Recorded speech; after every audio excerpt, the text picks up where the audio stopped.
comfortably? Okay. Good evening, oh, that's loud. Good evening. I told them I didn't need a mic. Good evening, ladies and gentlemen. First of all, I'm going to start with an apology because the council leader should have been here. Unfortunately, he's in hospital getting an MRI. But he'll be okay. So, he will. So this is a bit like Groundhog Day for this lot because they've seen me already today. And I'm delighted to see so many people here. And I'm absolutely delighted to see the Cabinet here. They fulfilled their promise, ladies and gentlemen, that they would come all round the whole of Scotland. And tonight, it's Alloa's turn.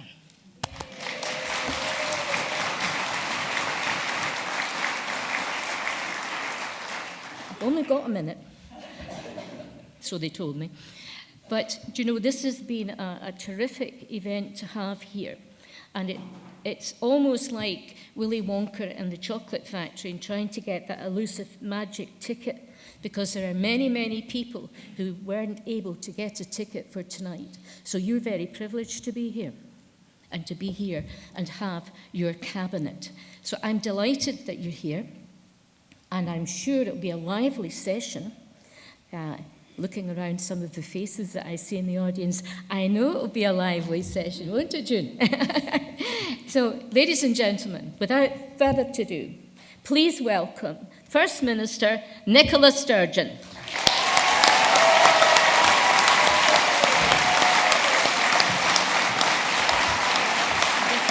Yep, I'm going to give you it.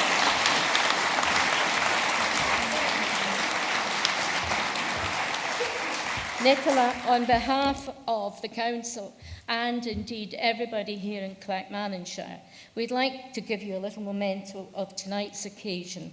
This is Gartmore Dam. Oh yes it is. And it's a lovely place to go and visit. It's a very tranquil place to go and visit. But the history of the importance of Gartmore Dam to this area is on the back. And we hope that you'll find a special place in Bute House. And I'm going to love you and leave you now because I've got to go.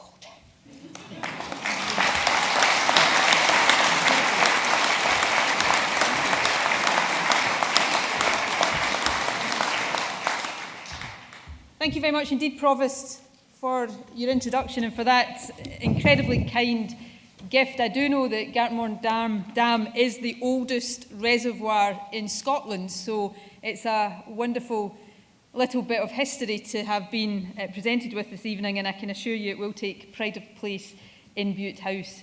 Thank you also to Ludgate Church for welcoming us here this evening and for playing host to the entire Cabinet.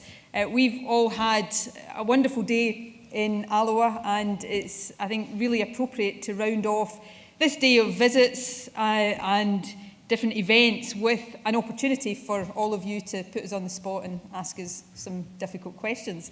This practice of getting the Cabinet out and about to different parts of Scotland is one of the ways in which we're trying to meet one of the pledges that I made when I became First Minister just over 100 days ago now. And that pledge was that I was going to do everything I could, and I am going to do everything I can to lead the most open and accessible Scottish Government ever. So the main purpose of tonight's event is not to listen to me or indeed to listen to us. The main purpose of tonight's event is for us to listen to you. Most of the evening is set aside for questions, and I really want to stress at the outset that you can ask us anything you want. You know, we're not operating on the basis tonight that you have to submit questions in advance to be vetted and then we get to pick the easy ones and reject all of the difficult ones, if only, That would be a good way of doing it. That would be a rubbish way of doing it, actually. You get to ask anything you want this evening, and we will do our very best to answer your questions as openly, as fully, and as frankly as we can. You know, there might be things tonight that we can't answer on the spot because there's a level of detail involved that we don't have at our fingertips. If that's the case, then we'll undertake to get back to you with a full answer as quickly as possible. There might also be some things tonight that you want to ask, but you perhaps don't want to ask in front of the assembled gathering here this evening. Maybe you're a bit shy, although I have to say none of you look particularly shy to me, or maybe it's a question of a personal nature. If there's anything like that, then feel free to collar, so to speak, one of us afterwards this evening and take the opportunity to have a one-to-one discussion. Or I think there are forms lying in all your chairs where you can write the detail of your question, submit it before you leave tonight, and we'll get an answer back to you. But the point I'm stressing here is this is your opportunity to tell us what's important to you, to tell us what's important to the community you live in, and to ask us any questions that you want to have the answer to. So I hope you take that opportunity and enjoy the experience. Now, I fully expect there'll be a wide range of subjects covered in the Q&A tonight, and I'm not going to try to cover every possible topic that might be raised in my opening remarks. I'm going to try to keep my opening remarks as brief as possible so that we've got as much time as possible for questions. But I want to say just a few words, really setting out the general approach of this government, what it is we're trying to achieve in Scotland, the direction in which we're trying to take the country and the reasons for that. So the main theme I'm going to touch on this evening by way of introduction is the theme of how we are determined to create a country which is both more equal and more prosperous. And I want to illustrate that theme by reference to some of the visits that we've been undertaking as a government over the course of today. And there's no doubt the ability to get out and about and meet local organisations, meet individuals, is one of the big benefits of holding these cabinets in different areas around Scotland. Between us today, all of the assembled ministers here have undertaken 16 different visits and meetings with local companies and organisations, and they have all been very interesting and very useful to us. Early this afternoon, I went with Keith Brown, who, as well as being a member of my government, is also your local MSP. Keith and I went to the food bank, which is just down the road, run by this church's Gate Centre. And I know some of the people we met this afternoon are also here this evening. And you know, like any thinking person, I suppose, who visits a food bank, I was struck today, as I almost always am when I visit a food bank, by two very, very different responses.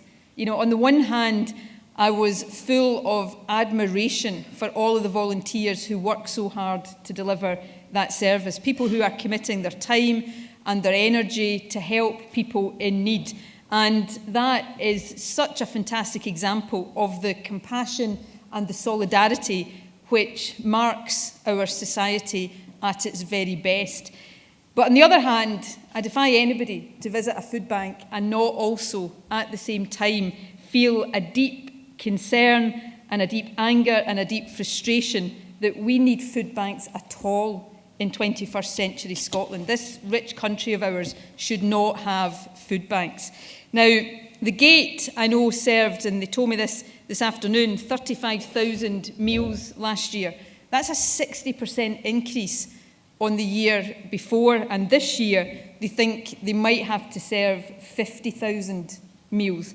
Now, that massive increase in the use of food banks, which is not peculiar to this part of Scotland, we're seeing it in every part of Scotland, is, in my view, an illustration of one of the fundamental problems of UK welfare and economic policies over the past 5 years. These policies have, not to put too fine a point on it, hit some of the most vulnerable members of our society the hardest. For example, we know that UK government cuts have had a disproportionate impact on women, on disabled people and families on low incomes. And when I was visiting the Gate this afternoon, they told me, and this again will be common to many food banks around the country, that so many of the people who are accessing that service are people who have had delays in their benefits or had their benefits sanctioned, as well as many people who are working and working very hard, but on low incomes. And that's one of the reasons why I oppose some of the UK government policies that we're seeing just now. But, you know, there's another reason to oppose them as well, and that is they're not working on the terms that have been set for them. You know, the austerity that we're living through just now was meant to all be about reducing the deficit. But because of low economic growth, and that's economic growth that has in part been held back because of the cuts that have been made and the low tax receipts that are the result of that, the UK government has actually missed its deficit reduction targets by a total of £150 billion over the past 5 years. So it's not just that these policies are piling on the human misery to those who already live very difficult lives. They're also failing on the test that was set for them in the first place. And that's why the Scottish Government sets out a very different approach. We want to see an alternative approach taken over the next 5 years, one based on limiting real terms spending growth to about 0.5% a year. And that policy of very modest, not a king's ransom, very modest spending increases instead of cuts, that would still enable us to see the debt and deficit reduce as a proportion of our national income every year from 2016. But it would also free up an additional £180 billion across the UK over the life of the next Parliament that we could invest in protecting the vulnerable, in protecting our public services like the National Health Service, and investing in the kind of infrastructure and innovation and skills development that allows our economy to grow faster and pay down the debt even faster. So, having watched the politics of austerity fail over the past 5 years, I think the last thing we should be doing is embarking on another 5 years of the same failed austerity politics. Instead, we should be going for an alternative, one that allows us to get more fiscally responsible and sustainable, but also one that protects the fabric of our society. That's the approach I believe we should be taking. And tomorrow, John Swinney and Rosanna Cunningham and I will launch the Scottish Government's revised economic strategy. That's our plan for helping businesses to grow and individuals to reach their full potential. And that strategy is based on a very simple premise that by becoming a fairer country, we'll also become a more prosperous country. It's an approach which is very much in tune with a growing international consensus and a growing body of international evidence. IMF, the International Monetary Fund, did some research that examined 173 countries over 50 years, so pretty substantial research. And that found that more unequal countries also tend to have lower economic growth. Now, the UK is currently the 6th most unequal country in the developed world. And as you would expect from the IMF's findings, that's not just been bad for our society, that's been really bad for our economy as well.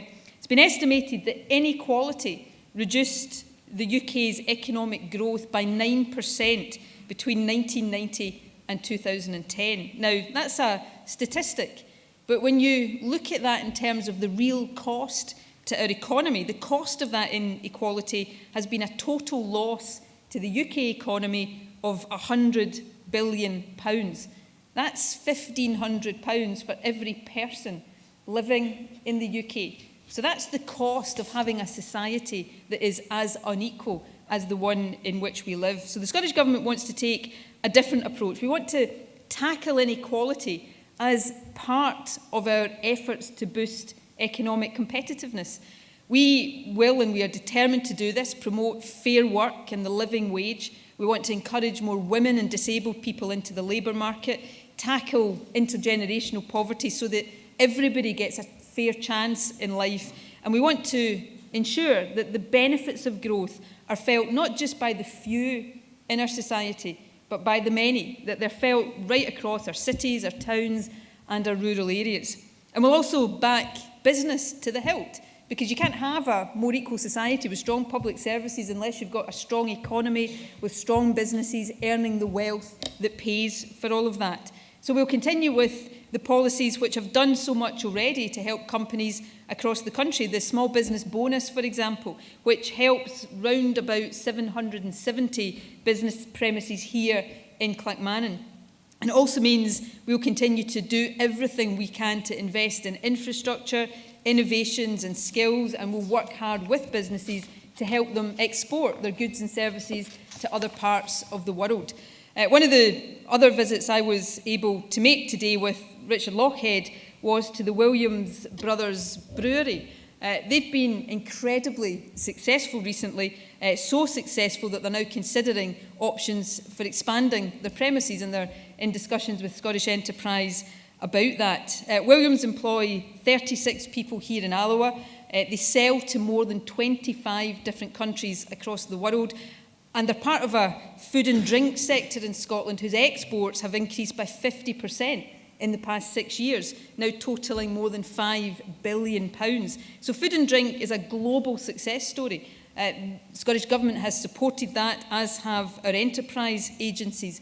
But ultimately, the success of that sector depends on the innovation, the ambition and the enterprise of companies like Williams Brothers. I should say at this point that Richard Lochhead got to taste lots of beer at Williams Brothers, whereas I resisted the temptation. So if Richard's answers at any point tonight sound a wee bit wonky, that's the explanation. Anyway, while Richard and I were at Williams Brothers, Rosanna went to Weir Engineering Services and Lithium Systems Limited. And one thing about these companies is that, as well as being highly successful, they all recognise that their long-term success as businesses depends on the motivation and the well-being and the productivity of their workforces. So Weir and Lithium pay at least the living wage to all of their employees. Weir has also made big efforts to recruit and train young people. Currently it has 24 modern apprentices in training, and it's also taken steps to increase the number of female engineers that it employs, because it knows that if we're going to develop the next generation of world-class engineers, we can't overlook the talent and the potential of more than half of the population. So fundamentally, all three of these companies that I've mentioned today look after the people who work for them, because they know that that is not just the right thing to do, it is the right thing to do, but looking after your workforce is also good for your own bottom line. And that's the approach, like that of many other companies across the country, that's founded on a real sense of enlightened self-interest. And that's what the Scottish Government wants to promote. Essentially, what we're trying to do is create a partnership with business. We'll support business in every way that we possibly can. But as part of that, we'll encourage businesses to do the right thing for their workers, for society, and ultimately for themselves. We'll encourage them to pay the living wage, support skills, and promote the fairer society, which we know is in everyone's best interest. And there's really, really good evidence that that approach of combining fairness and competitiveness is already having success in Scotland. Our international exports have increased by 20% in the past 3 years. We're outperforming all parts of the UK outside London and the South East when it comes to attracting companies to come and invest here. And we're doing better than the other countries in the UK in all of the main employment measures. We've got lower unemployment, lower economic inactivity and higher employment.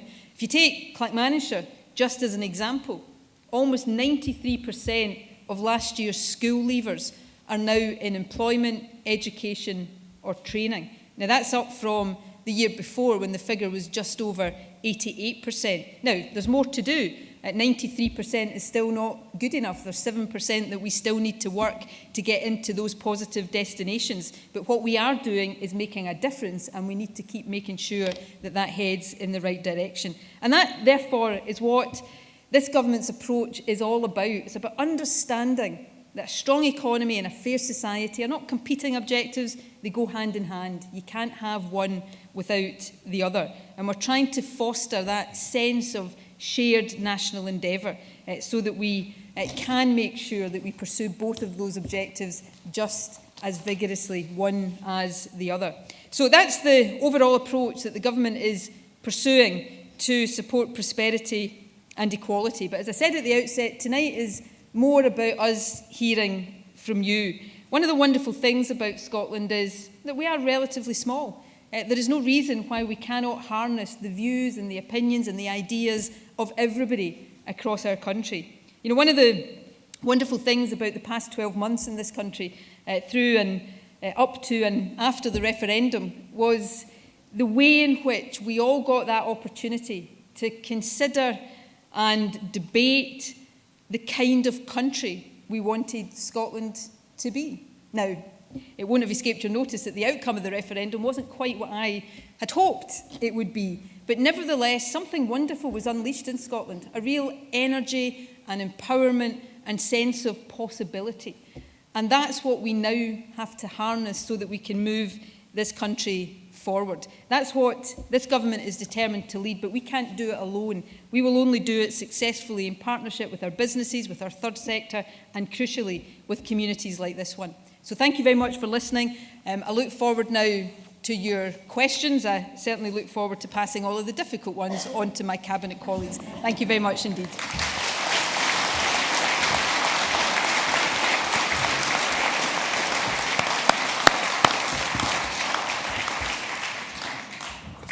Thank you, First Minister. So now we move on to the formal question and answer session. So this is your opportunity to ask the entire Cabinet any questions you want about the Scottish Government's work, or I mean, in some cases, folk have asked about space programmes in Scotland and all sorts. So it's your opportunity, it's your floor.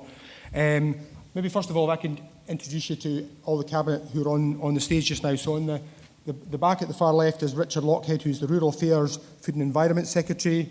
Then we have the Health Secretary, Shona Robison, Rosanna Cunningham, who is the Cabinet Secretary for Fair Work, Skills and Training. Then Keith Brown, your local MSP, who is Cabinet Secretary for Infrastructure, Investment and Cities. Then we have the Education Secretary, Angela Constance. Paul Wheelhouse, who's Community Safety and Legal Affairs Minister.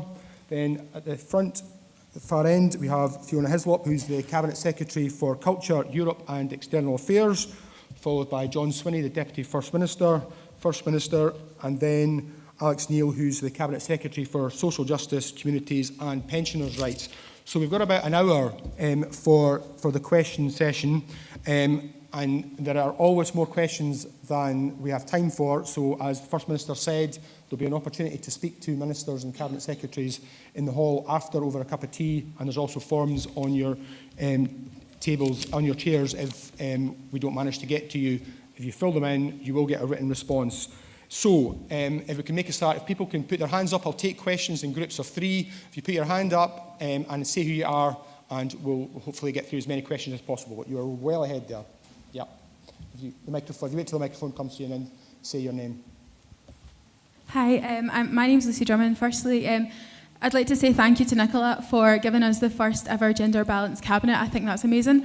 And also the first woman First Minister, obviously, that's something that's really fantastic. The thing I'd like to ask is, obviously, you know, we get a lot of critics of the gender quotas, and actually, obviously, I'm a firm advocate of them because, you know, I'm not going to wait around for it to change. But I just wondered what Nicola in particular would have to say to the critics of that, because I don't know about you, but I'm getting sick of defending it, and I think it would be really good to hear what Nicola's got to say to the critics. Thanks. Joy McNaughton. Just wondering what Take the microphone. Oh well. Joy McNaughton, what's the Cabinet's view on TTIP? Okay, and there's somebody right at the back, very back, right at the very, very, very back, young chap. Yeah, very back. Sorry. Yeah. Just a new eye. Yeah. Robbie McIntosh. I've got a quick question for John Swinney. How do you manage it? You know, how do you manage to keep the Scottish economy growing at a faster rate than the rest of the UK? How have you managed to keep us in a fairly decent shape, at least in comparison to the rest of the UK? How do you manage that, John? First Minister. I'm glad I'm not the only one that wonders that. Anyway, I'm going to hand over to Superman Swinney in a second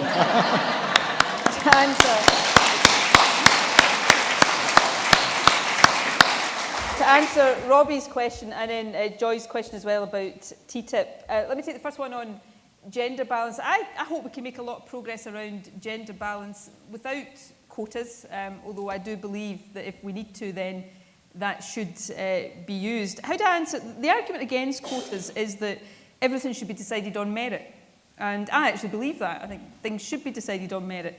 But if we had a system right now where everything was decided on merit, we wouldn't have a problem with gender imbalance. We'd have equal representation, unless you take the view that women are somehow less able to get to the top of professions, which is nonsense, obviously. But women make up slightly more than half of the population, so if it was a merit-based system, we wouldn't have a problem. When I appointed the gender-balanced cabinet, I think, are we gender-balanced tonight, or do we have... No, we're not, because we've got... well, we are gender-balanced, yes. Yeah, Paul's here, I'm just checking. But when I appointed the gender-balanced cabinet, I got quite a few emails in the days following. And there were some from men, some from women, but they were all asking me how I could be sure that all of the women in my cabinet were there on merit.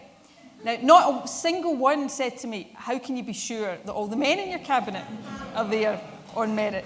I should say everybody in my cabinet is here on merit, but that illustrates the point. Nobody, as far as I'm aware, ever wrote to Alex Salmond to say, you know, his cabinet latterly was 60-40, which was good, but nobody ever wrote to him and said, you know, you've got 60% of your cabinet men only are 48% of the population, some of them can't be there on merit. So the point is, we're making progress to gender balance, but there are things built into, you know, the systemic things built into how society is structured and how these things are approached that holds that back. So I hope we can make good, fast, voluntary progress, but I think we've always got to be prepared to do it differently if we need to. Right, Superman. Well, I have to, since we're in a church, I just want to indulge me for a minute with a wee story. My family were at a christening yesterday in the church across the road from the house, and my son, the only jumper I could get him to wear was a Superman jumper. And the minister is walking through the church with the baby, having christened the baby, introducing the wee girl to the congregation, and he says, "Oh, and I see we've got Superman with us." And for the avoidance of doubt, I'm not talking about John Swinney. So there we are.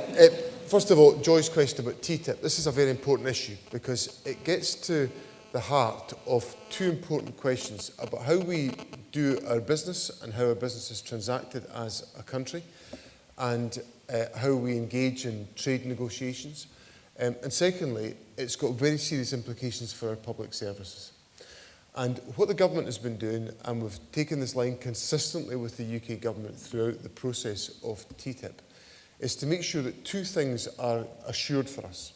First of all, that there is absolutely no question in the negotiations that are undertaken that there is any obligation or any pressure on us in any way to privatise our public services, because this government will have none of it.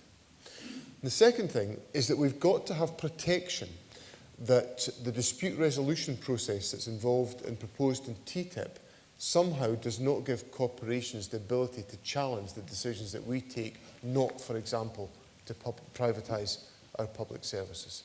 Now, the problem for us is that we are not negotiators in this process. We are not sitting around the table negotiating. We can't see the drafts that are being worked on between the European and the US negotiators.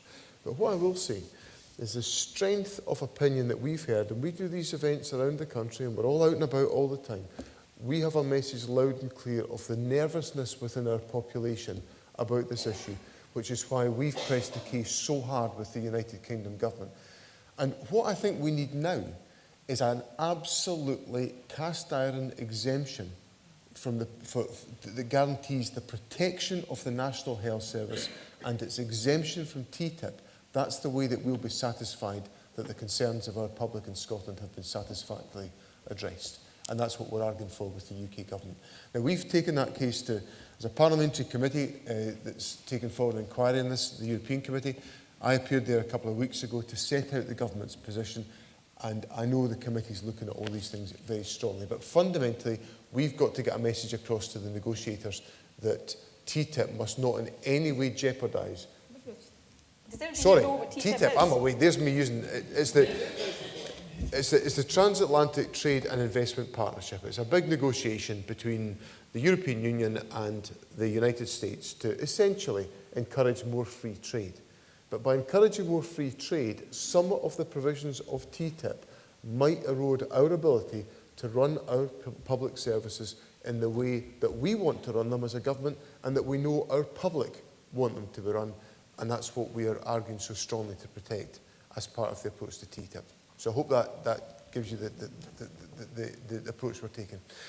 On Robbie's point, well, Robbie, it feels like a bit of therapy. You could maybe give a bit of therapy about it all. We've, as a government, when the economic downturn took place in 2008, we were determined that what we would do, against a lot of pressure from the decisions of the UK governments at the time, was that we would protect investment in our public estate in Scotland so that we could continue to contribute towards economic growth and economic development. And the Cabinet's just met round at Forth Valley College, a fantastic new investment in the educational infrastructure of our country. And there's a rail link that goes from Alloa to Stirling and connects this area into the rail network. All of these projects are what we believe are the routes to ensuring that we continue to invest in the economic infrastructure of Scotland. But we also have to do things, as the First Minister suggested in her own speech, of supporting the business community with the small business rates, which have helped a lot of businesses here, over 700 here in Clackmannanshire, and also support the development of new skills, which again we saw around in the college. So what we've got to do is be absolutely focused at all times on economic recovery. But what we'll do tomorrow when we set out the government's economic strategy is focus on how we can use the tackling of inequality as a means of improving the economic performance of Scotland. And I think that opens up another very exciting prospect of how we can give new hope and opportunities to the people of Scotland. Okay, thank you. We'll start with the lady just in front of Robbie at the back there that had their hand up last time. Yep. Hi, my name's Martha McAllister. I would like to ask a question about employment rights, and that's something that flows from the Smith Commission, and that's the transfer of the administration of employment tribunals to the Scottish Government. And I just wondered if the Government had developed any thinking on this, particularly in relation to the fee structure, where you've got people just now paying £1,250 to take an employment tribunal claim that's worth £300. So clearly there's no value in that for anybody, and employment tribunals have fallen by 80% in Scotland. So just wondered if there had been any developed thinking on that matter. Okay, and right at the top. Yep. As Nicola said earlier, that 93% of people leaving schools in Clackmannanshire aren't going to further education. In one of your policies, you say that across Scotland this year, no matter where you're born, you're going to have the equal right to education.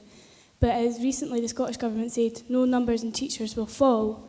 But this has been argued with the local authorities because of the cuts. Therefore, some teachers will lose their jobs. How are you going to keep that equal opportunities for all pupils if teachers are being cut anyway? Okay, and if we can, right at the front here.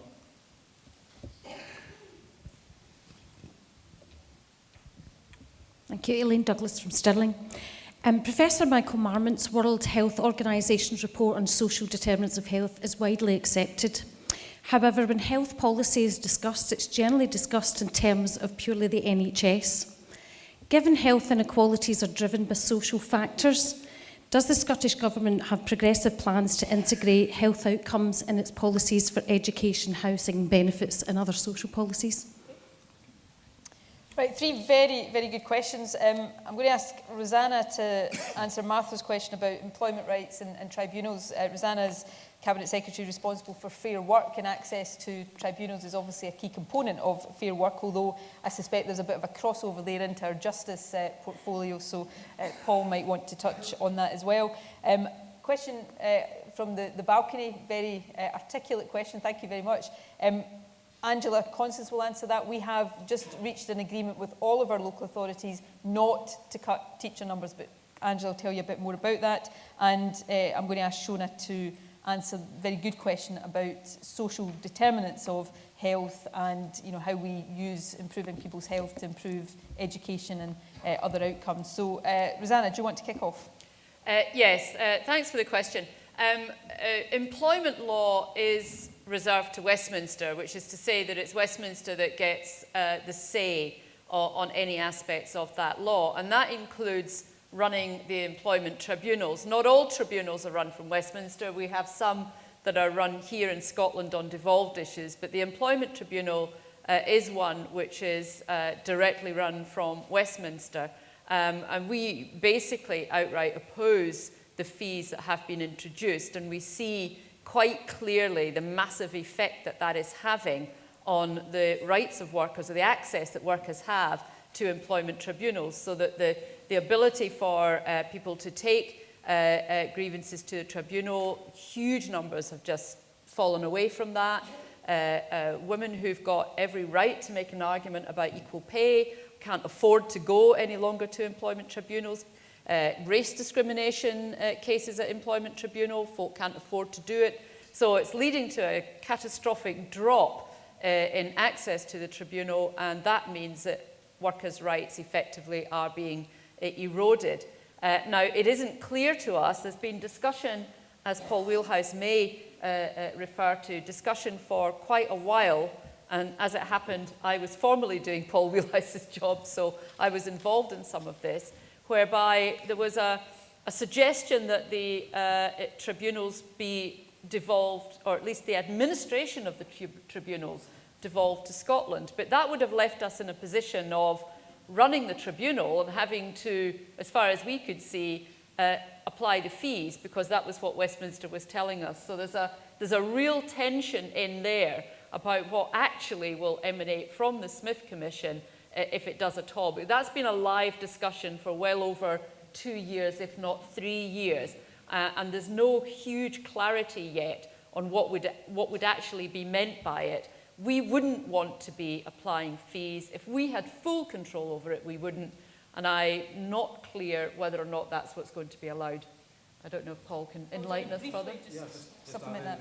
Rosanna is quite right. Certainly, just to pick up the point about the statistics, we know that particularly harsh impact has been felt in terms of women, in terms of sexual discrimination cases and disability-related discrimination cases. So there have been a particularly sharp drop-off there. In terms of the discussions we're having, I've discussed this with the Lord President, Lord Gill, and indeed with Lady Smith, who is President of the Tribunals, and there's a fair degree of concern about the package that's emerged out of Smith, obviously taken forward in the UK Government's command paper, is a watered-down version of what even Smith was proposing. So we're left with very little degree of power over how we would influence the delivery of the Employment Tribunal. So effectively, as Rosanna has said, we're left with the baby of actually administering it without any say in terms of the employment law itself. And indeed, we even have potentially the ability to change the fee structure removed from us as well. And clearly the fees, as you've alluded to, are critical here in terms of giving access to justice. And I would also add in the legal aid structure in Scotland is quite different from that in England, where we've concentrated just in criminal cases, and that means people no longer have access to legal aid to take forward a case through tribunal. And we're doing our own review of legal aid in Scotland, but that's clearly social access to justice is a key component of what we're trying to take forward in terms of reform of legal aid here. Okay, thanks, Paul. Right, let's move on to teacher numbers. Angela's the Education Secretary, so she can give you a bit more detail about where we are with that. Yeah, thank you very much for that question. The young woman in the balcony mentioned a very important statistic when she spoke of what they call school leaver destination, and that's the proportion of young people that leave school, go on either to further higher education, an apprenticeship, or to university. And across Scotland, school leaver destinations are at a record high. First Minister mentioned that. They're at 90%, and they're even better than that in Clackmannanshire, as mentioned by the young woman. And that's a great credit to young people, but it's also a great credit to good quality teaching. We also know in Scotland that we've got record exam passes. Again, that's a credit to our young people, but it's a credit to good quality teaching. We know in Scotland that we've compared well to other education systems around the world. Between 2003 and 2006, our position across the world in comparison to other countries was declining. The more recent, what they call the PISA, International Student Assessment, has shown that in Scotland we've begun to reverse that tide, and in things like science, we're above average. Now again, that's a credit to our young, talented, hard-working Scots, but it's also a credit to good quality teaching. And my number one priority as the Education Secretary, and again it's something that the First Minister holds very dear to her heart, is education for everyone, but it's also about raising attainment for all young people, but particularly closing what they call the attainment gap. And that's the gap in attainment and exam qualifications between the children from the least and the most disadvantaged backgrounds. So we know in Scotland education is doing well, but we know that we've got so much more work to do. And I defy anybody to tell me where the evidence is that by reducing teacher numbers that we'll improve attainment for all children, and that indeed we'll close the attainment gap. It's nonsensical. So therefore, protecting teacher numbers is an absolute priority for this government.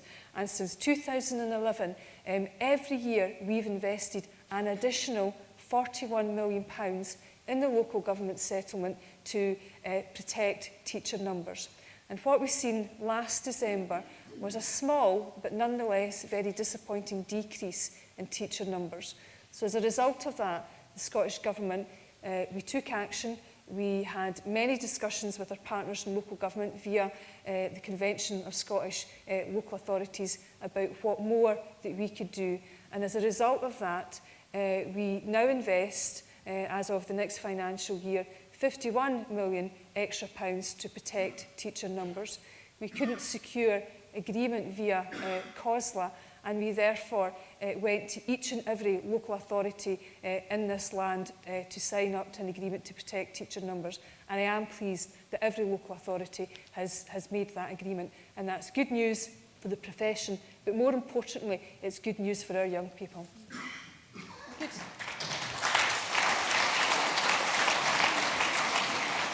And the Health Secretary will answer the question about health. You make a very good point about tackling health inequalities isn't just down to the NHS, and the NHS alone can't do that, although it has an important role to play.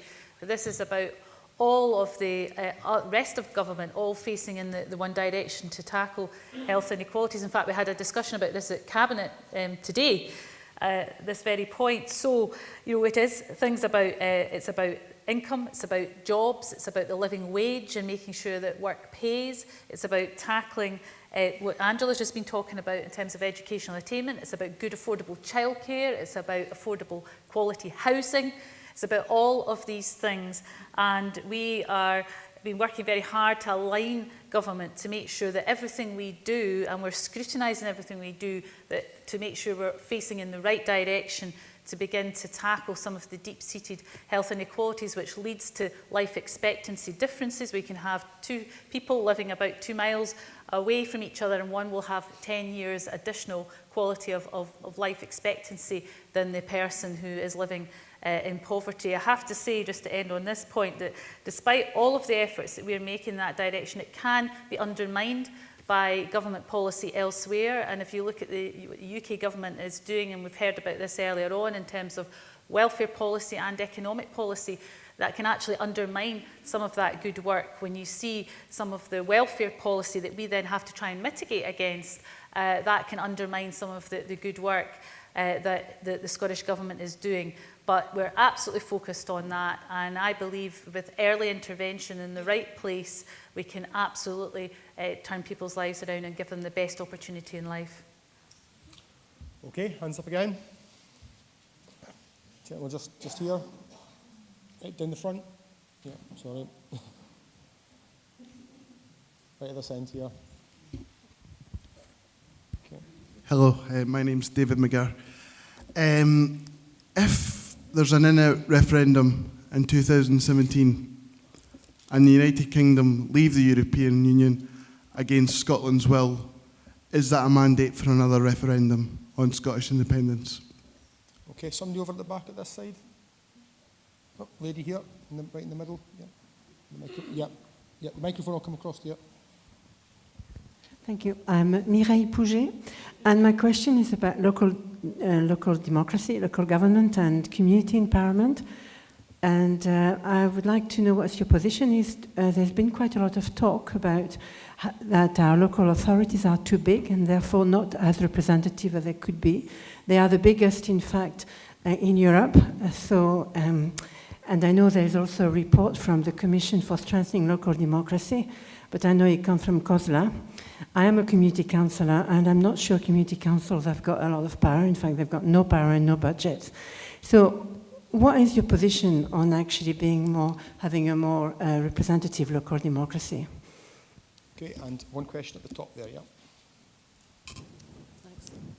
Thank you. My question is, first of all, we are very pleased, I think most of us, about the moratorium on unconventional gas extraction. However, we're very concerned about the plans now by Clough for underground coal gas extraction, which is about to happen on the 1st of 4th here if they get their planning permission. We know that this is a Westminster control because it's offshore, but we're just wondering what the Scottish Government can do to help allay our fears.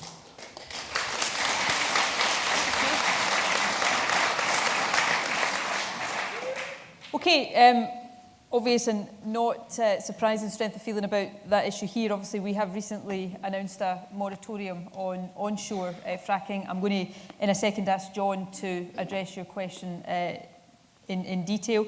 And then Alec, Neil, I'm going to ask to take the question about local democracy and community empowerment, touching on some of the aspects of your question about the size and structure of local government. I'm going to ask Fiona to comment a little bit. Fiona is the External Affairs Minister, as well as having responsibility for culture, so travels to many other European countries, and I thought it might be interesting, Fiona, for you to give a perspective on the view of other European countries to the possibility of an in-out referendum here. On the specific point about if we were in a situation where there was an in-out referendum and Scotland found itself taken out of Europe against our will, would that be a mandate for a referendum? Well, mandates for referendums come as a result of elections where parties fight elections with a commitment and a manifesto. But what I am absolutely no doubt about is if we found ourselves in that position of being taken out of the European Union when we didn't want to be taken out of the European Union, Europe's not perfect, but our interests are best served by being in there. I think the demand in Scotland to look again at the independence question at that point would be overwhelming. And I think it is one of the factors that may well accelerate progress towards a second Scottish referendum. I've put forward a proposal that if what we heard during the referendum last year is to be taken seriously, that Scotland is an integral, equal partner of the family of nations that make up the UK, is a proposal that should be treated seriously. And the proposal is that if there is a referendum on European Union membership, then in order for the UK to leave the EU, it would require a vote for that, not just across the UK as a whole, but in each of the different countries of the UK. So Scotland, England, Wales and Northern Ireland would each have to vote to come out before the UK could come out. And if we're meant to be an equal family of nations, then that, I think, is a position that should be given very serious consideration. Fiona, do you want to pick up on that point just in the wider context of Europe and the prospect of a referendum before I go on to the other questions? Clearly, Europe's a big issue for all of us, not least because of jobs. If you think about it in terms of jobs and in terms of exports, many of the companies that are based here because of the access to the European Union and the market. We know that 46% of exports from Scotland go to Europe, and that's jobs, that's people's livelihoods. We heard about the food and drink exports that have been growing. A lot of that, again, accessing European markets. On Friday, I was in Dublin, and I was talking to business people there, I was talking to the government there. They're very concerned about the referendum. Countries I speak to all the time, whether it's in France or Italy or elsewhere, have got very real concerns because they know, in terms of our influence, in terms of what we want to contribute, that Scotland is a progressive country, that we are outward looking, we're internationalists, but also in terms of that solidarity and support. We do things well when we work together, particularly in achieving things like Working Time Directive, employment rights that have been secured from Europe. We don't want to give that away. And in a lot of the changes that the European, the current Conservative government wants in terms of Europe, they can achieve by reform. We want reform in Europe. We've put forward very practical proposals that don't require treaty change, but the increasing isolationism of the UK within Europe is damaging all our interests. And I think it's very, very important that we stand as Scots and look to our international allies across the globe. But remember, at the end of the day, it is about people's jobs as well. And we want to make sure that we can continue to work in support of other peoples, and to make sure that our people in our country can also make sure in terms of their job security they can work with others. So it's very serious indeed. But I, on your behalf and the Scottish Government, and make it quite clear to all the countries that we meet that we see our future most firmly within the European Union. Okay, thanks, Fiona. And Alec, do you want to take on the point about local democracy? Yeah. Can I first of all say I've lived through 3 major local government reorganisations. Although I'm extremely young, I've lived through 3 major local government reorganisations, and not one of them has been regarded as an outstanding success by the general population. They usually lead to many years of disruption. Services are disrupted. The costs involved in terms of making people redundant, chief executives coming on and being recruited at high salaries in the new authorities, all of that stuff. And I don't think at this stage, when there's so much pressure on public money, now is the right time to particularly have a massive big bang reorganisation again. Having said that, There is no doubt at all we need to do much, much more to empower communities. And some local authorities, some councils in different parts of the country are quite frankly not very good at community empowerment. So, and a very, I actually think this is the smallest local authority in mainland Scotland, and yet today I was at the Community Development Trust. That my view is Clackmannanshire has got, a reasonably good local authority compared to many others, and it's a very manageable unit. But if you look at Alloa and people living in Alloa, they feel as though they needed to do certain things themselves. So 2 years ago, you set up a Community Development Trust, and I think in its early years has done a fantastic job. And when you see what they did around the Christmas lights and all the rest of it, and I think I was told nearly the whole town was out for those particular events. And with the rejuvenated community council that you now have, I think that is real community empowerment supported by two things at national level. One is the new Community Empowerment Bill we're putting through the Parliament to give organisations like Community Development Trusts more rights to take over disused buildings, for example. And that's supported by a £20 million Community Empowerment Fund. And as I pointed out today, there's £5.5 million of that still unallocated. And obviously there are opportunities for the Alloa Community Development Trust to apply for some of that money. And I think in the short to medium term, that can make a far, far bigger difference to communities and community empowerment than a big bang reorganisation of local government. The final point is this. Local authorities are supposed within their different organisations to actually be devolving services within their area. Some are very good at it, but many of them are very poor at it. And I think if we actually force that a lot more, which I intend to do, then that in itself would make people at grassroots level feel much more empowered than they do. So while I don't think you can ever rule out future reform of local authorities in the longer term, I think the priority is to give real power to communities at grassroots level through the Community Empowerment Bill, the Community Empowerment Fund, and by making sure that every local authority devolves power within their own area. Okay. And finally, John, on fracking. Yep. We arrived at our conclusions about establishing a moratorium on fracking because we believed that there were a substantive number of issues that had to be considered fully and properly before any consent could even have been considered. And those relate to issues around the environment, issues around the public health elements of the debate, and a wide variety of other questions, some of which we've addressed already on planning, but more issues that had to be addressed. But we came to the conclusion, bearing in mind all of the factors that were happening there, that a moratorium was the right answer. And we also were able to secure, and this was confirmed just last week, the agreement of the UK government that there will be no decisions taken on onshore fracking licences until such time as we have the powers, so that in the period between now and the Smith Commission being implemented, there would be no decisions taken by the UK government that would prejudice our ability to exercise full responsibility in this area. Now, I go through all that detail to highlight that that is how you should go about proper policy making.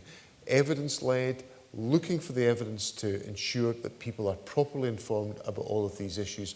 And while you do that, you make sure that the public interest is protected by a moratorium over any decisions.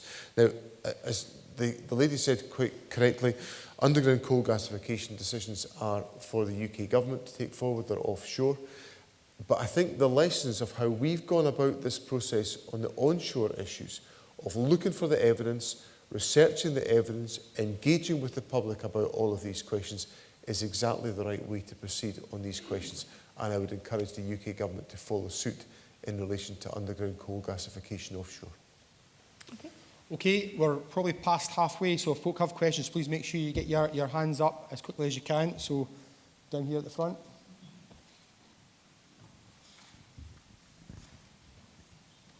Val Rose from the Gate Charity. According to Child Poverty Action statistics, 22% of children in Clackmannanshire live in poverty. This number has not significantly changed over the last 5 years. Can I ask the government specifically what they will do to address this kind of figure that we have in the 21st century, particularly in respect to the welfare reform we've experienced in the last 5 years, and also the imminent implication of the universal benefits change? Okay, and the gentleman in blue. Yeah, forward, down. Yeah. Yeah, my name's Gordon Dunbar from Tillicoultry. It's just a question on energy policy. Given the fact the news we've heard about Long Annet and the charges for it connecting to the national grid, what's the Scottish Government doing about our keeping the lights on, particularly with the mix of renewables, etc., that we rely on for supplying electricity nowadays? Okay, thank you. And the lady just right here, yeah. Hello, my name is Margaret McDougall. I work for Kilmarnockshire Women's Aid. We're currently waiting on the outcome of a Violence Against Women Fund grant application. That will affect 60% of our workers, 4 of which don't know if they'll have a job in April, and that obviously has a knock-on effect to the service users that they are supporting. This was submitted on the 5th of December, which is 3 months ago, and I just wondered why does it take so long for a decision to be made? Violence Against Women. What I suggest in that one is we maybe hook up with you afterwards, because there is a funding round. I suspect what's happening here, there is a funding round in process, and we just haven't got to final decisions in this yet. But if we can take your details at the end, we'll be able to get the officials that oversee this work to give you some concrete information about the timescale for those decisions being taken. I understand with any funding round like this, while you're waiting for decisions, it can be a time of great anxiety and uncertainty for the organisation and for the people who work for the organisation. So we don't want to prolong that any longer than is absolutely necessary. But often, and I'm pretty sure it will be the case here, we get many, many more applications than we have available funding. So there's a very careful and robust process that we have to go through to make sure the decisions we reach are fair and proper decisions. But if you give us your details at the end, we can get you some more detailed information about that. Okay, well, rather, if I get your details, we'll be able to give you specific information about why there's been a delay and what the likely timescale is now for a decision being taken. Okay? Right, I'm going to ask Alec to deal with the children in poverty issue, and then we'll come on to Long Annet and energy mix generally after that. Yeah, can I say that we were seeing a decline in child poverty right across Scotland until a few years ago, but the benefit changes have put that into total reversal. And some of the benefit changes have been a direct hit at children. Changes to child tax credits is a very good example of that. So there is no doubt at all that the recent increase in child poverty is a direct consequence of government policy imposed from down south. And obviously we're getting some powers. We'll get powers equivalent to 14% of the social security budget in Scotland transferred under Smith. Unfortunately, tax credits are not included in that, and some of the tax credits now are going to be included also in the universal credit. Now, I was in Inverness 2 weeks ago talking to people who are already on the universal credit, and it is horrendous for them, absolutely horrendous. They've got to spend 35 hours on a computer looking for a job, and very often they can't find a computer in a library or in the job centre where they can get 35 hours activity. And just one other example of just one of the hiccups on it, when they enrol in universal credit, they're told up front they can get an advance because it's 5 weeks before you get it from the previous benefit, a 5-week gap. And they were told that they could get an advance of £150, and the £150 advance would be taken at £30 a time over the first 5 payments. It all come off in one go, and I actually met one family that actually was left with so little money, they had beans and toast for their Christmas dinner. And that's the impact of universal credit and the administrative nightmare that's been created. So we're going to get some responsibility, we're going to get some flexibilities on universal credit, not including the tax credit element. And one of the very first thing we will do the minute it's transferred is we will abolish the bedroom tax in Scotland, because that's an attack on children, and it's an attack on disabled people, and it's an attack on any person living in Scotland who is in poverty, who has to pay the bedroom tax. It's an outrage, and while we have mitigated it, it's cost us nearly £50 million a year to mitigate it. If we didn't have the bedroom tax, we could spend that money doing the things we need to do, such as building more houses. That was what we would like to do.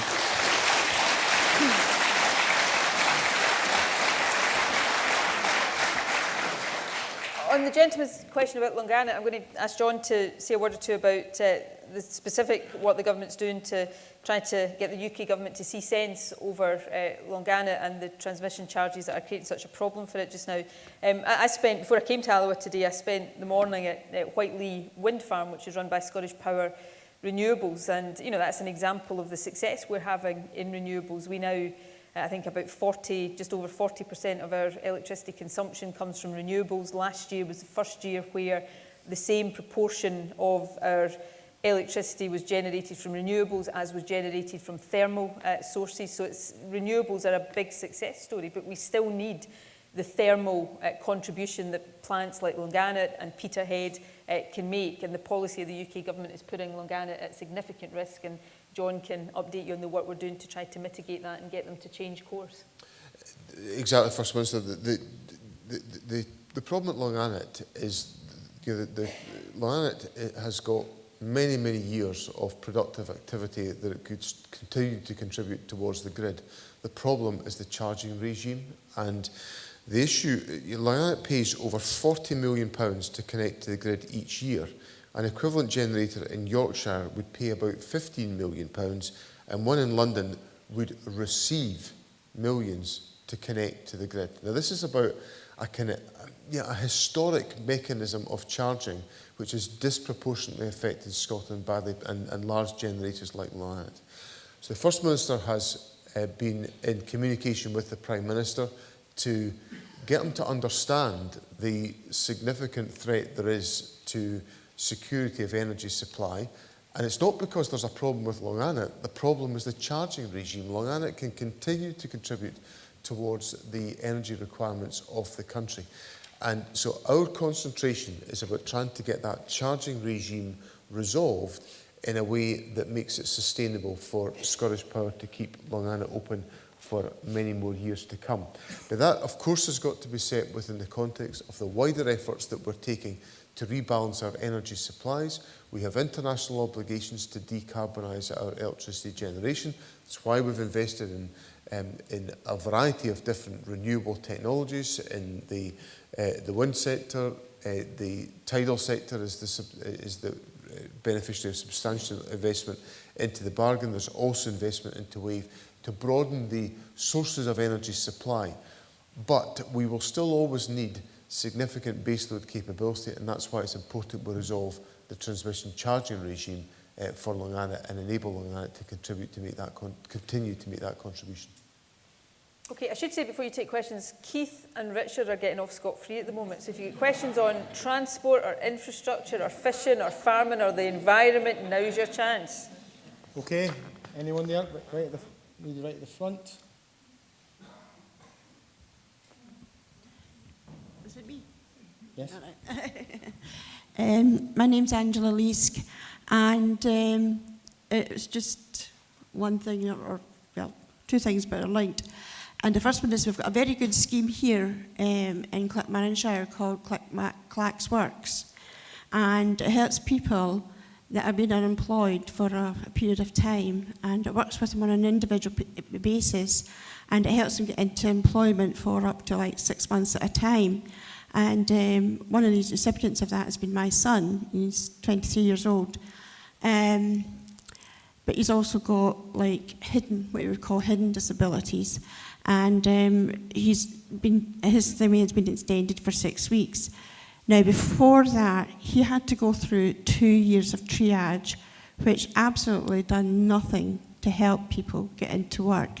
And yet people are forced to actually go and attend triage. Now, people from here have to go into Stirling, and it's quite a lot of money, you know, to get there and to get back. And that they're given sanctions for just any reason whatsoever. And one of these has been that the person didn't have money to get, you know, to get there, to go to triage, so they get sanctioned. But you're not getting sanctioned for just like a week or a couple of weeks. You get sanctioned for 6 months. And we're on benefits in that as well. And it really, really is. It's a terrible thing.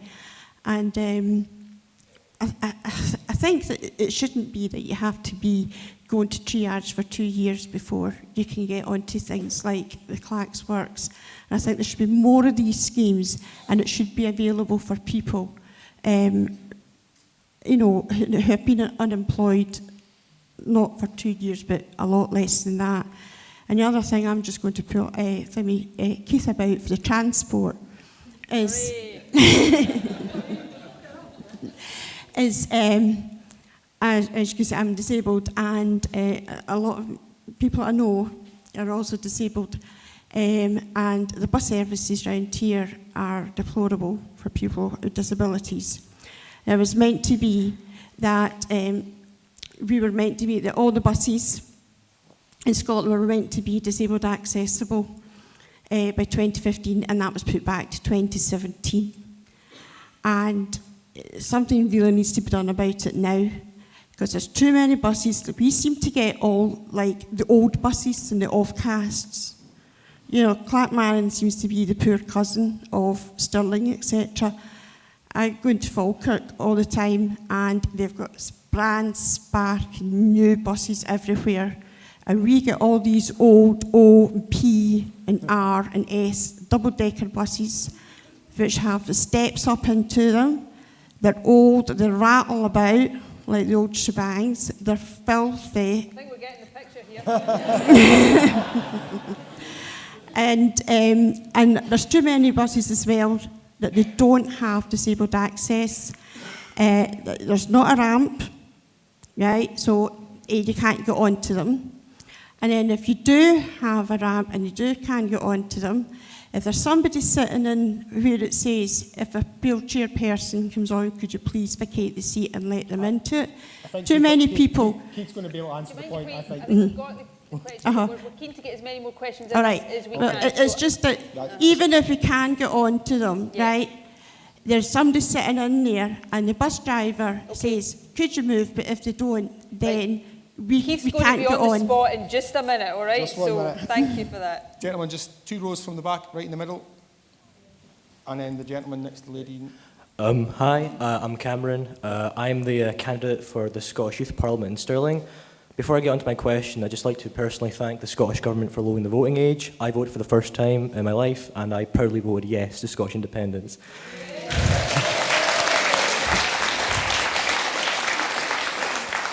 To start off, I would like to know, is the Scottish Government confident by the next Scottish Parliament election that 16 and 17-year-olds will be able to vote if Westminster devolves the power?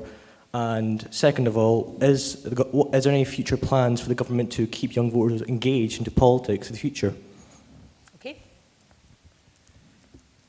Tom Retherland, the European Union has set air quality standards to protect our health.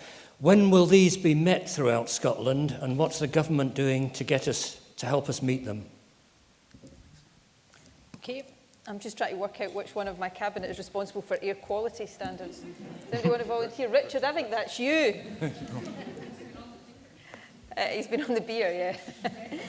Right, okay. Can I, Angela, thank you for your question. See, the first part of your question on employability schemes, we're trying very hard to get responsibility for employability schemes here in Scotland so that we can sort out some of the nonsense you've spoken about, and we can make these schemes much, much more appropriate for people's circumstances and more effective in getting people into work.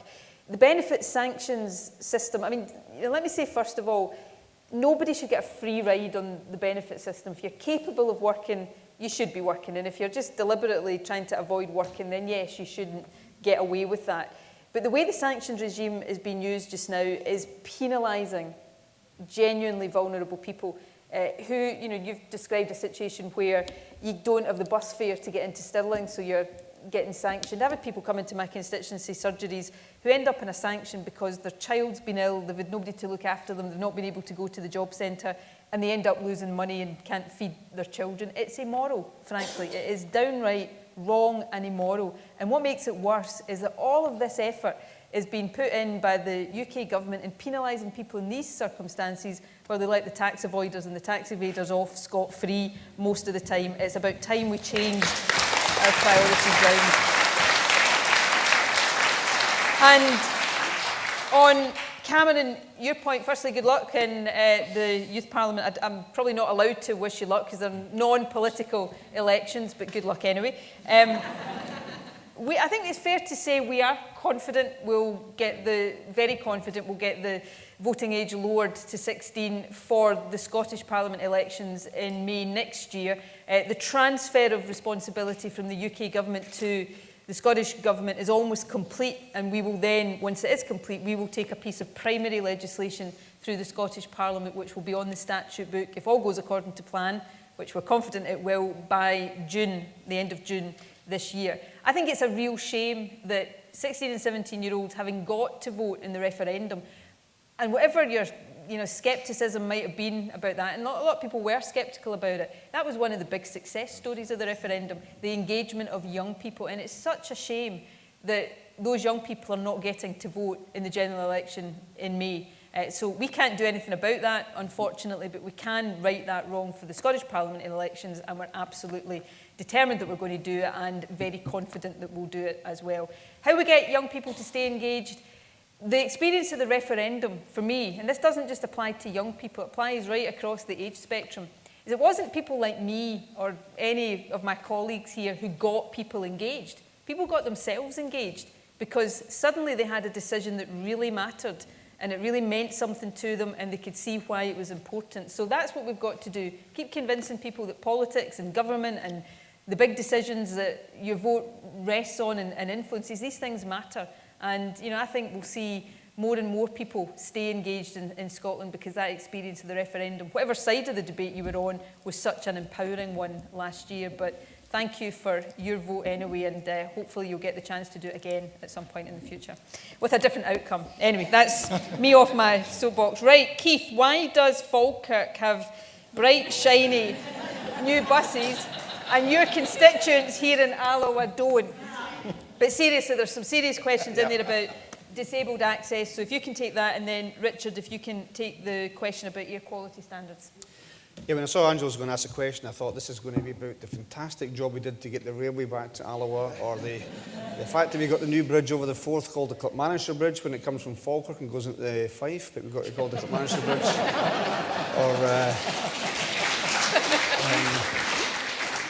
Or even the A907. For those that remember, the A907 was a road to nowhere a few years back. We've got that word. Those are three very big things because Clipmanager just was not connected before. So I think there's real progress. But coming back to buses, which Angela raised, those things I've just mentioned were things which both the council and the government could control. In relation to your point about disabled access on buses, we don't control that. The Scottish Government doesn't control that, and the date for that is 2019.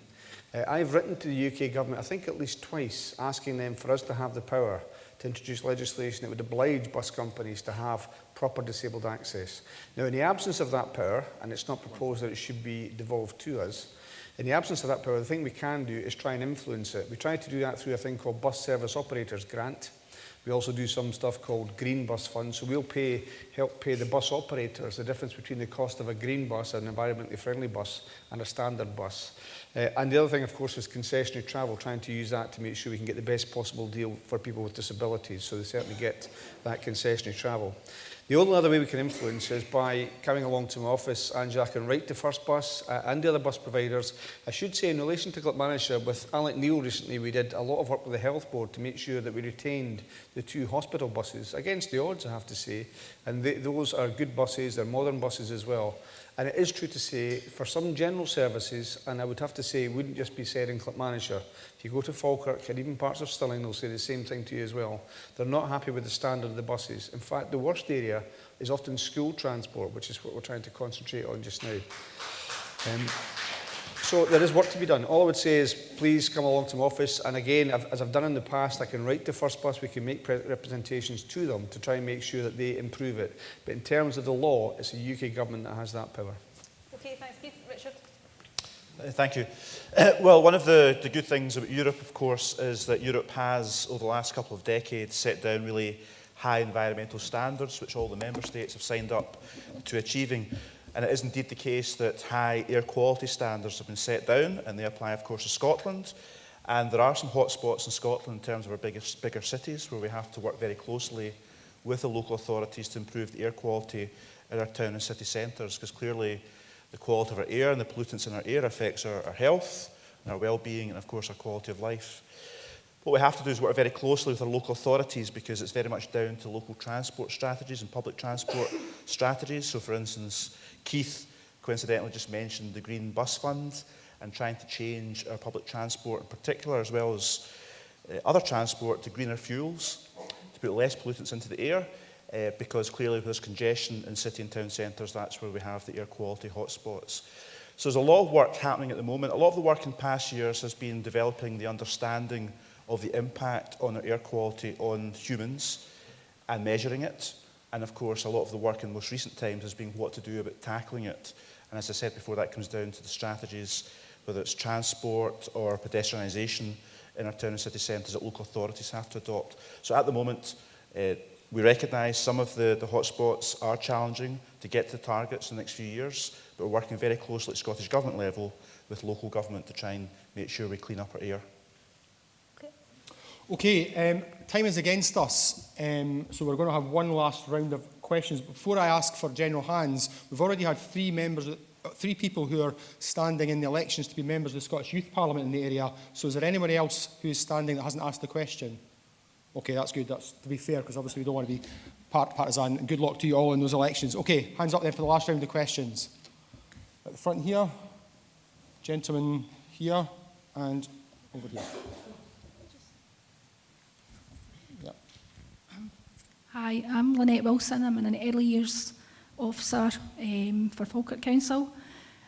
Obviously, the hours of entitlement have increased for children over the age of 3 and 4, and I really see the benefit in our area, especially for children from disadvantaged families, getting more time in the nursery. I was just wondering what the Scottish Cabinet's view is of the importance of the early years, and if you have any plans to increase this, and also how you deal with the accessibility of provision, because Falkirk Council as well are cutting back on the provision. Okay, gentleman here. Hi, my name is Peter Anderson. At work today, a colleague, 44 years of age, when I told him I was coming here tonight, said he never voted before the referendum, and he voted then because he felt his vote counted and it could make a difference. He's voting again for Westminster because he feels again it'll make a difference. And no polls are only polls, he said.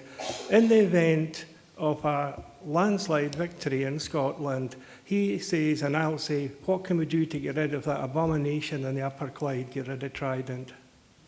Okay, and the young lady here.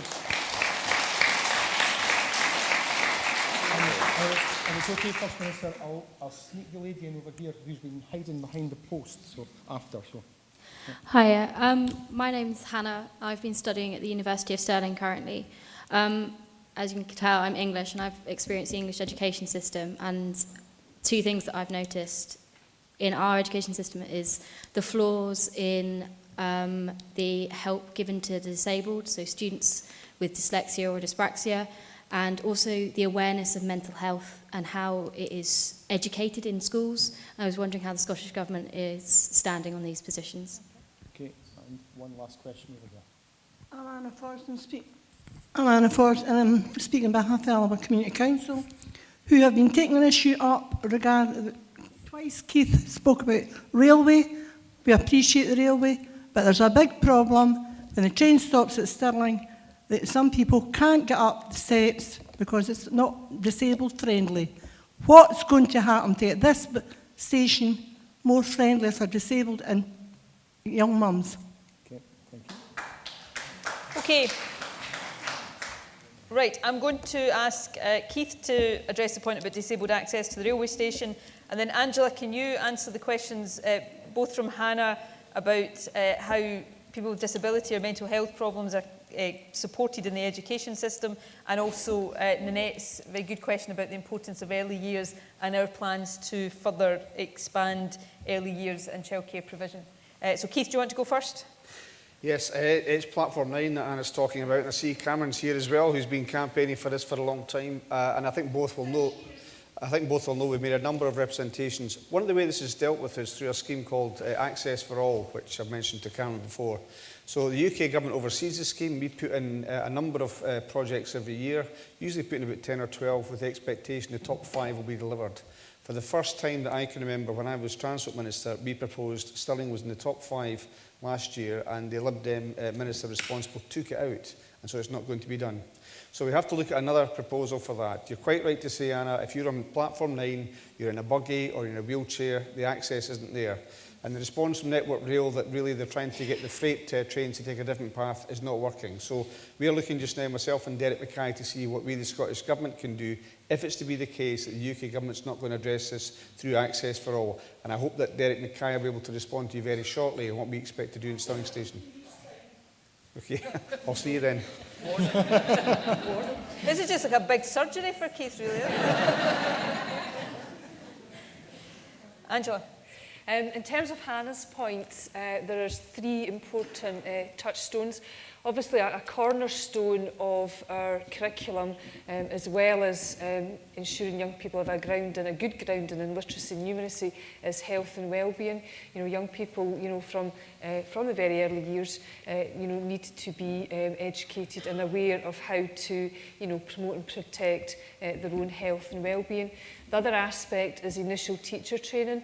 Initial teacher education has obviously evolved over the years because we know that we have so many more children in an education system with varying needs. So teachers, as part of their initial teacher training, but also really crucially their continuous professional development, you know, go on to, you know, learn more about, you know, specific things, whether it's dyslexia or whether it's particular aspects of mental health and well-being for children. You know, their learning has to be very tailored to the needs of the children in their class.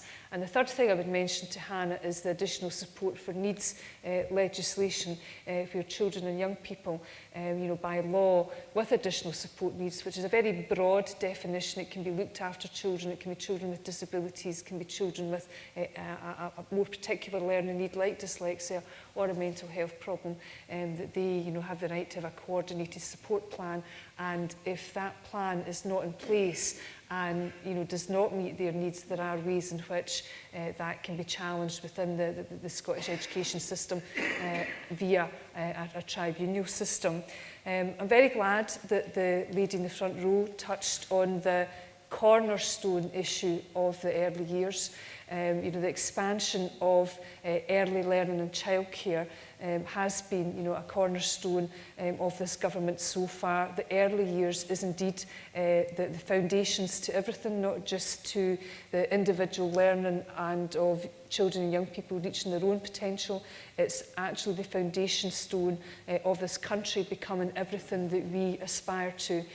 Because early learning, and I stress the word early learning and childcare, because nursery education, the statutory provision for 3- and 4-year-olds and the extension of that to vulnerable 2-year-olds is about early learning and setting young people and children up for the rest of their life. And all the evidence shows that for every £1 you spend in the early years in preventative spend, you will save £9 later on. And in terms of the health of the nation and in terms of our economy, investment in the early years is absolutely imperative. And I spoke earlier about that attainment gap, the gap between the children from the least and most disadvantaged backgrounds. By the time a child is 5, that gap can be as much as 10 to 13 months in their vocabulary. And if we don't act to prevent that gap in the first place, that gap will only increase as a child progresses throughout his education. And yet, when you look at 15-year-olds who've benefited from early learning and childcare. We know that the early years investment is a great equaliser because irrespective of the income of a child's family, children that have benefited from that investment in education in the early years go on to succeed as well as their peers and their counterparts. And what we aspire to in this government is that we know that poverty doesn't stop at the school gates. So everything we have to do within school and early learning is about combating the effects of poverty, because we're determined that poverty should not be the destiny of Scotland's children. Okay, and lastly, Peter's question about Trident. I mean, firstly, I'm really glad to hear your colleague at work is intending to vote again, having voted for the first time in the referendum. You know, I think it would be such a shame if that sense of engagement and that feeling of taking control of our own country's future that we had in the referendum was to slip away again.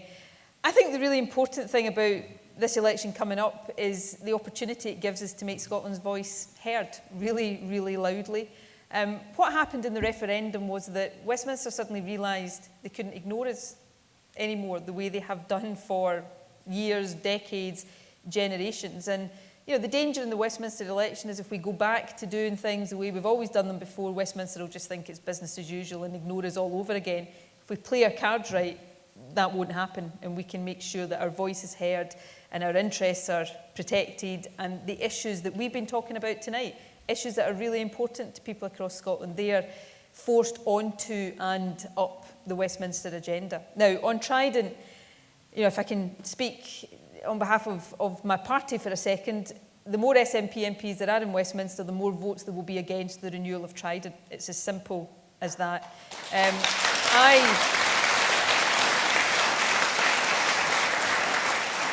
I've always been against nuclear weapons in principle. Not everybody shares that view. Some people take a very different view to that. That happens to be my view. I suspect it's the view of most of my colleagues here. But even if you're not opposed to nuclear weapons in principle, you know, you have to ask yourself, at a time, I mean, you think about many of the things we've been talking about tonight, pressure on our public services, vulnerable people being hit really hard by cuts and by welfare changes. You know, we're facing up to possibly, whether either the Tories or Labour or the next government, because they've both signed up to another £30 billion of cuts over the next 2 years, that's going to pile more and more pain and suffering onto people who can least cope with it. You know, at the same time as that's happening, they're seriously saying that we should commit to spending £100 billion on nuclear weapons that can't ever be used. You know, it makes no sense at all. So the more voices we've got against that, voting against Trident, the less chance that will have of happening, and we can get some common sense breaking out. Let's use the valuable resources of our country to have better health and education, better childcare, and a decent standard of living for people across our country, and that's what we stand for.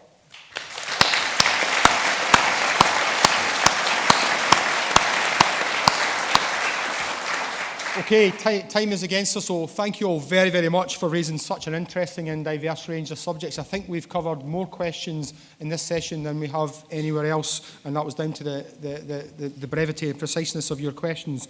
Obviously, there's still an opportunity to discuss any issues you have, any questions you have, any points you want to make with individual Cabinet Ministers over a cup of tea across in the hall. But, ladies and gentlemen, for just now, can I, on behalf of the First Minister and the entire Cabinet, say thank you very much for your questions and thank you for coming along.